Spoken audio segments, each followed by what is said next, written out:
Hey everyone, and welcome back to Travel Tip Tuesday with Hey the everyone. Travel Mug Podcast. I'm here with Megan, and I'm so excited to talk to you this week about carry-on luggage, Megan.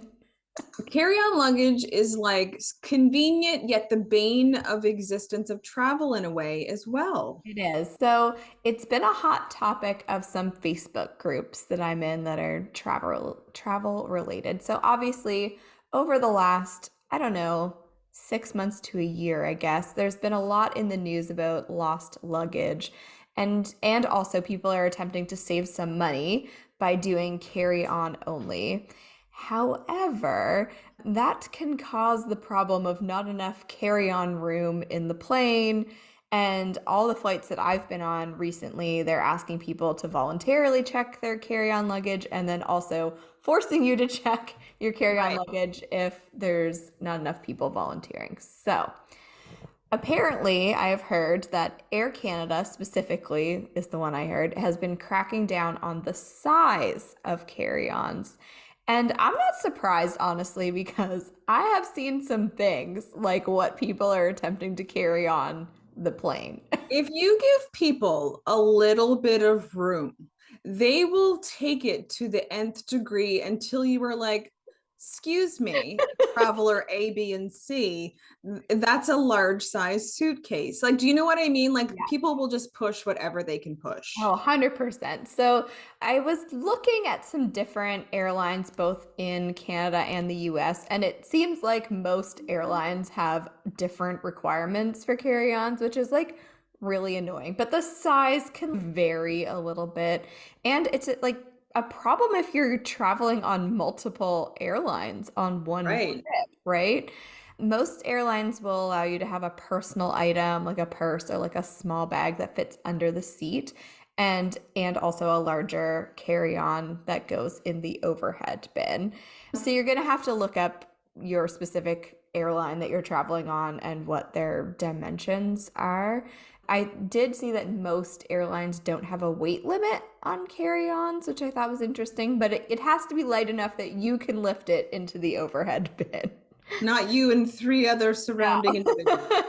No. So keep in mind, so when you're looking at those dimensions, keep in mind that the wheels and the handle count in that overall dimension because I think a lot of people run into trouble there where they only measure like the body of, especially if it's one of those hard-sided luggages that don't have any like play in them, you can run into trouble there. Yeah. And also, if you do any shopping in the airport, your shopping bag counts as a carry-on. So you can't have your giant shopping bag, your purse, and your hard-sided luggage. That is three things. That is one too many. Right. Right. Megan, have you ever had to check a piece of carry-on luggage for being too big? I don't know if you know me, but I'm a bit of a rule follower, and so is my husband. We're big on the rules. And no, I've checked one voluntarily if they've asked for people. I have done that. Also a good citizen, it seems, but not because it was too big. Honestly, we both usually take a backpack and we both honestly stuff them under the seats in front of us. We don't usually use the overhead bin anyway. I've only taken carry on only maybe once or twice, and it was a wheelie suitcase. But really, of the 100 times maybe I've flown in my life, I've only usually take a backpack and shove it under. So, short answer, no. And I hope not to have to because then I would probably be just mortified. Yeah. Yeah, I usually take like a duffel type bag as my carry-on if it's going to go in the overhead bin instead. I don't, the wheelie hard-sided things, they're awkward and hard to get up there. Especially you guys don't see us and we're also sitting, but like I am 5 feet tall and getting that over my head into the bin can be a challenge, Megan. I'm 6 feet, never a challenge. I just choose not to do it. But That's I also find, don't you think too, like to wheel a big suitcase and a little wheelie just feels awkward to me if you're not doing carry on only. So that doesn't make sense to me. Now, of course, I understand people having wheelies if they don't have any checked baggage, but yeah. I would never take a wheelie if I also had a big suitcase anyway.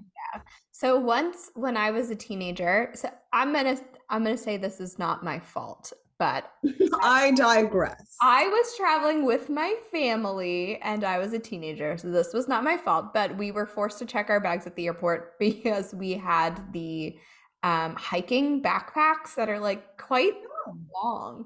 Two of So those would take up an overhead bin. yeah, no, I'm not sure how my parents thought that this could be a carry-on, but we like got to the airport to check in and they were trying to like stuff them in the little metal measurement things and the lady was like, absolutely not. You're We're sorry, sir and ma'am. That is not going to That's fly. not gonna Literally. happen. So, yes, a lot of people do get away with either too many carry-on bags or using a carry-on bag that's too big. But do you want to be the person that's forced to check your bag at the airport? I don't. No. And you're gonna have to pay for it. So, check the measurements beforehand just to be doubly sure. That is right. Well, that is it. That is my tip. Get out your measuring tape and check out your luggage. Get out your measuring tape and start packing. Thanks for listening. You can find us on our website, travelmugpodcast.com. We're on Instagram and Facebook at Travel Mug Podcast. And we would love if you would share the show with a travel loving pal, maybe someone who's getting ready to go on a trip. Or if you could leave us a 5-star review on Spotify or Apple Podcasts, it really helps us grow and reach new people. So we'll talk to you again soon. Bye. Bye.